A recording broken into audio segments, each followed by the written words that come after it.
120ویں آیت سے غزوہ احد کا مضمون شروع ہوتا ہے۔ تسلسل کے ساتھ سورہ ال عمران کی 60 آیات تک غزوہ احد کا تذکرہ موجود ہے۔ غزوہ احد کے بعد غزوہ بنو نصیر واقع ہوا۔ اس غزوے کا ذکر قرآن مجید میں سورہ الحشر میں ہے، اور پھر 5 ہجری میں غزوہ احزاب یا غزوہ خندق پیش آیا۔ غزوہ خندق کا شمار انتہائی اہم غزوات میں ہوتا ہے۔ سلسلہ غزوات میں غزوہ خندق کو ایک فیصلہ کن موڑ، ٹرننگ پوائنٹ کی حیثیت حاصل ہے۔ غزوہ خندق یا پھر غزوہ احباب کا ذکر سورہ احزاب میں پورے 2 رکوع میں موجود ہے۔ غزوہ خندق یا غزوہ احزاب سورہ احزاب سے موسوم ہے۔ غزوہ خندق یا غزوہ احزاب پر مشتمل سورہ احزاب سے موسوم ہے۔ غزوہ خندق کے بعد غزوہ بنو قریظہ پیش آیا۔ سورہ احزاب میں غزوہ خندق کے ساتھ غزوہ بنو قریظہ کا تذکرہ بھی موجود ہے۔ اس غزوے کے بعد اگرچہ کہ اور غزوات بھی ہوئے، لیکن ان کا قرآن مجید میں ذکر موجود نہیں ہے۔ 6 سنہ ہجری میں صلح حدیبیہ کا واقعہ پیش آیا۔ یہ بھی نبی کریم صلی اللہ علیہ وسلم کی جد و جہد میں ایک بڑے سنگ میل کی حیثیت رکھتا ہے۔ قرآن مجید نے صلح حدیبیہ کو فتح مبین قرار دیا، اور اس لیے کہ صلح حدیبیہ سے فتح مکہ کی تمہید یعنی آغاز ہوا۔ چنانچہ صلح حدیبیہ پر قرآن مجید میں ایک پوری سورت موجود ہے، سورہ الفتح، جس کا آغاز ہی انا فتحنا لکا فتحا مبینہ سے ہوتا ہے۔ 7 سنہ ہجری میں غزوہ خیبر ہوا، لیکن قرآن مجید میں اس غزوے کے حالات اور واقعات کا ذکر موجود نہیں ہے۔ ایک جانب 8 ہجری میں جنگ موتا ہوئی اور سلطنت روم کے ساتھ مسلمانوں کے ٹکراؤ کا آغاز ہوا، لیکن اس کا ذکر بھی قرآن مجید میں نہیں ہے۔ دوسری جانب فتح مکہ جیسا عظیم واقعہ پیش آیا، تاہم اس اہم واقعے پر بھی قرآن مجید میں صراحتاً کہیں گفتگو نہیں ہوئی، بلکہ اس کا ضمناً تذکرہ سورہ توبہ میں ملتا ہے۔ البتہ اس سورہ میں غزوہ حنین کا ذکر ہے، اور غزوہ حنین کو فتح مکہ کی تکمیل قرار دیا جا سکتا ہے۔ فتح مکہ میں کوئی مزاحمت مقابلہ نہیں ہوا، لیکن غزوہ حنین میں زبردست مقابلہ آرائی ہوئی۔ سلسلہ غزوات کا نقطہ عروج غزوہ تبوک ہے، اور سورہ توبہ میں نہایت تفصیل کے ساتھ غزوہ تبوک کا تذکرہ موجود ہے، اور بڑا مفصل تبصرہ موجود ہے۔ ہم قرآن مجید تدبر غور و فکر کے ساتھ کہاں پڑھتے ہیں؟ اگر ہم غور و فکر اور تدبر کے ساتھ قرآن مجید کی تلاوت کریں گے تو پتہ چلے گا کہ اس میں اگلی امتوں کے احوال، امتوں کے عروج و زوال کی تفصیل موجود ہے، تاکہ ہم نصیحت حاصل کریں، اپنی اصلاح و سدھار کر سکیں، اور ان غلطیوں کو نہ دہرائیں جس کی وجہ سے اگلی امتوں پر اللہ کا عذاب آیا اور انہیں ناکامیوں اور پستی سے دوچار ہونا پڑا۔ اس طرح قرآن مجید میں جن غزوات کا تذکرہ کیا گیا ہے، ان کی خصوصیت یہ ہے، ان کو بیان کرنے کی وجہ یہ ہے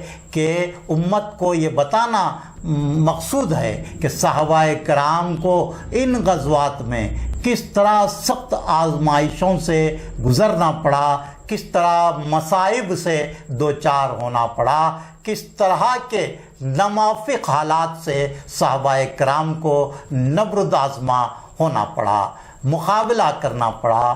صحابہ کرام نے جس جوش ایمانی اور ثابت قدمی کا ثبوت دیا، وہ رہتی دنیا تک کے مسلمانوں کے لیے مثال ہے۔ رسول اکرم صلی اللہ تعالیٰ علیہ وآلہ وسلم سے وفاداری، رسول کریم صلی اللہ تعالیٰ علیہ وآلہ وسلم کی کامل اطاعت کے نتیجے میں غزوات میں اللہ کی مدد آئی اور فتح و نصرت حاصل ہوئی، اور اطاعت رسول کے سلسلے میں معمولی سی لغزش نے جنگ احد کا منظر ہی بدل دیا، اور قریب تھا کہ فتح شکست ناکامی میں بدل جائے۔ صلح حدیبیہ میں جن شرائط کو رسول اکرم صلی اللہ تعالیٰ علیہ وآلہ وسلم نے قبول فرمایا، صحابہ کرام کو وہ شرائط ناگوار گزریں، لیکن اللہ نے فتح مبین کی خوشخبری سنائی۔ اگر ہم سیرت طیبہ، قرآن مجید اور غزوات کی تاریخ کا مطالعہ کریں گے تو آج ہم جن حالات سے دوچار ہیں ان سے باہر نکلنے کی رہنمائی حاصل ہوگی، اور موجودہ چیلنجز کا سامنا کرنے کا ہم میں حوصلہ پیدا ہوگا۔ جنگ بدر میں اللہ کی مدد و نصرت آئی۔ سورہ الانفال اگر ہم پڑھیں گے تو اس میں اللہ تبارک و تعالیٰ نے کہا ہے کہ ہم نے تمہاری مدد کی جب کہ تم کمزور تھے۔ جب جنگ بدر میں مقابلہ سخت ہو گیا تو فرشتوں کی جماعت صحابہ کی مدد کے لیے میدان بدر میں پہنچی۔ خود حضور اکرم صلی اللہ تعالیٰ علیہ وآلہ وسلم نے اپنے ہاتھ سے مٹی اٹھا کر کفار کے لشکر پر پھینک دی، جس سے گرد و غبار کی آندھی چلی اور کفار کے پیر میدان جنگ سے اکھڑ گئے۔ اس واقعے کا بھی سورہ الانفال میں ذکر ہے۔ اللہ تعالیٰ فرماتا ہے کہ اے محمد صلی اللہ علیہ وآلہ وسلم، جو مٹی آپ نے پھینکی تھی وہ آپ نے نہیں، ہم نے پھینکی تھی۔ صلح حدیبیہ میں بھی حضور اکرم صلی اللہ تعالیٰ علیہ وآلہ وسلم نے جو بیعت لی اس کے بارے میں بھی اللہ تبارک و تعالیٰ فرماتا ہے کہ اے محمد صلی اللہ تعالیٰ علیہ وآلہ وسلم، وہ ہاتھ جس پر آپ نے بیعت لی وہ آپ کا نہیں، ہمارا تھا۔ ثابت یہ ہوا کہ اللہ کی مدد اسی وقت آتی ہے، اللہ کی رحمت کو جوش اسی وقت آتا ہے جب ہم آزمائش میں کھرے اترتے ہیں، یا یوں کہیں کہ باطل سے ٹکرا جاتے ہیں۔ صلح حدیبیہ میں کس بات کی بیعت لی گئی؟ حضرت عثمان غنی رضی اللہ تعالیٰ عنہ کے قتل کی اطلاع پر صلح حدیبیہ میں حضرت عثمان کے قتل کا بدلہ لینے کی بیعت لی گئی۔ اس سے یہ بات واضح ہو جاتی ہے کہ مسلمانوں کا قتل عام ہرگز قابل برداشت نہیں ہے۔ نبی کریم صلی اللہ تعالیٰ علیہ وسلم، جنہیں رسول رحمت للعالمین کہا جاتا ہے، نے حضرت عثمان کے قتل کا بدلہ لینے کی بیعت لی، اور اللہ تبارک و تعالیٰ جو رحمان و رحیم ہے وہ فرما رہا ہے کہ اے محمد صلی اللہ تعالیٰ علیہ وآلہ وسلم، بیعت لینے والا، عہد لینے والا ہاتھ آپ کا نہیں، ہمارا ہے۔ اور مسلمانوں کا قتل آج کہاں نہیں ہو رہا ہے، لیکن مسلمانوں کے قتل عام پر کوئی رد عمل سامنے نہیں آتا۔ ہم صرف دعا پر اکتفا کرتے ہیں، لیکن جنگ بدر میں میدان جنگ میں پہنچ کر حضور اکرم صلی اللہ تعالیٰ علیہ وآلہ وسلم نے دعا فرمائی تھی۔ دعا کی یہ سنت ہے، اور پھر پہلے اقدام ضروری ہے، پھر دعا کرنی ہوتی ہے، لیکن ہم اقدام تو کرتے نہیں، صرف عافیت پسند ہو کر دعا کرتے ہیں۔ ظاہر ہے کہ اللہ کی مدد کیسے آئے گی؟ یقیناً قرآن مجید پر ہمارا کامل یقین ہے، لیکن ہم عمل کے لیے تیار نہیں۔ قرآن مجید میں کہا گیا کہ تم ہی غالب رہو گے اگر تم مومن ہو۔ پھر آج ہم زوال و پستی کا شکار کیوں ہیں؟ اور مومن کی طاقت کیا ہے؟ اس کا اندازہ غزوات اور اسلامی جنگوں سے لگایا جا سکتا ہے۔ جتنے بھی غزوات و جنگیں ہوئیں ان میں مسلمانوں کی تعداد مخالف لشکر کے مقابلے میں صرف 30% رہی۔ اس کے باوجود مسلمانوں نے فتح و نصرت حاصل کی۔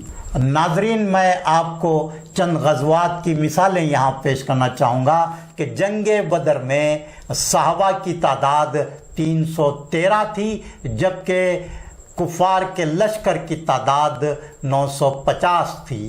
اسی طرح جنگ احد میں صحابہ کی تعداد 700 تھی اور کفار کے لشکر کی تعداد 3000 تھی۔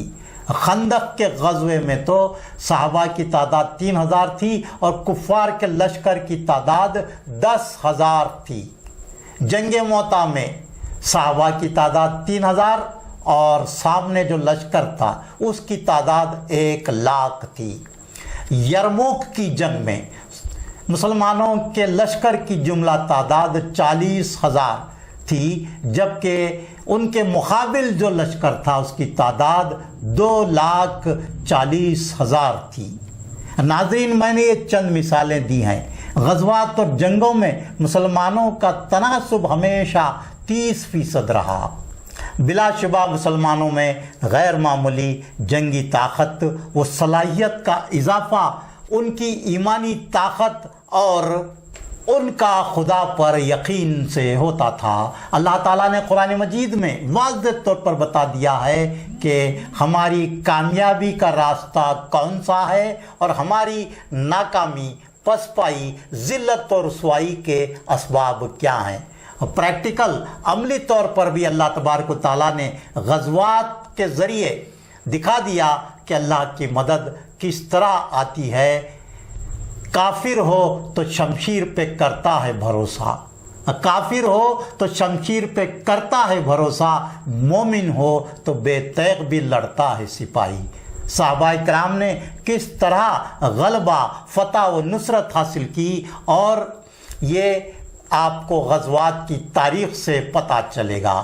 اور پھر جنگ کا منظر بھی بدل سکتا ہے۔ فتح و نصرت حاصل ہوتے ہوتے رہ جاتی ہے اگر ہم اللہ اور اس کے رسول کی اطاعت، ہدایت سے منہ موڑنے کی جسارت کرتے ہیں، جیسا کہ جنگ احد میں ہوا۔ غزوات کے بارے میں کہا جاتا ہے کہ سارے غزوات دفاعی تھے۔ اس کا مطلب یہ نہیں کہ ہم خاموش بیٹھے رہیں اور اگر ہم پر حملہ ہوتا ہے تو تب دفاع کیا جائے۔ ہم صرف غزوہ بدر کی بات کریں تو اس کی وجہ کفاران قریش کا مدینہ پر چڑھائی کرنا، مدینہ پر حملہ کرنے کی تیاری کرنا اس کی وجہ تھی۔ 23 سال تک مسلمانوں کو مکہ میں ستایا گیا، ان کا عرصہ حیات تنگ کیا گیا، اور مسلمان ہجرت کر کے جب مدینہ پہنچے تو وہاں بھی انہیں چین و سکون سے رہنے نہیں دیا گیا اور مدینے پر حملے کی تیاری کی گئی۔ حضور اکرم صلی اللہ تعالیٰ علیہ وآلہ وسلم صحابہ کے ساتھ جس تجارتی قافلے کو روکنے کے لیے روانہ ہوئے تھے، اس قافلے کا جو نفع ہوا تھا وہ رقم مدینے پر حملے کے لیے استعمال کی جانے والی تھی اور اس کی منصوبہ بندی کی گئی تھی۔ مدینے پر حملے کی فنڈنگ کو روکنے کے لیے جنگ بدر پیش آئی۔ جنگ بدر سے ہمیں یہ رہنمائی ملتی ہے کہ ہمارے خلاف محاذ آرائی کے لیے ہونے والی فنڈنگ کو کس طرح روکا جائے، یا پھر ہمارے دفاع کے لیے کس طرح فنڈنگ کی جائے۔ ہندوستان کی سطح پر ہو کہ عالمی سطح پر مسلمانوں کو صفحہ ہستی سے مٹانے کے لیے، مسلمانوں کا عرصہ حیات تنگ کرنے کے لیے بڑے پیمانے پر فنڈنگ کی جا رہی ہے، اور یہ سلسلہ تو جنگ بدر سے ہی چلا آ رہا ہے۔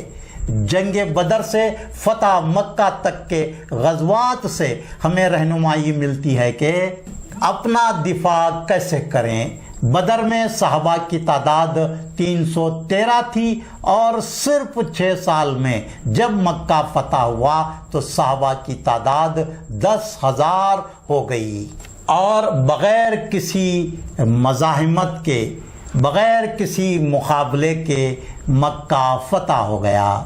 جنگ بدر سے فتح مکہ تک کے غزوات و واقعات سے ہمیں جو پیغام لینا چاہیے، کیا ہم اس سے غافل نہیں ہیں؟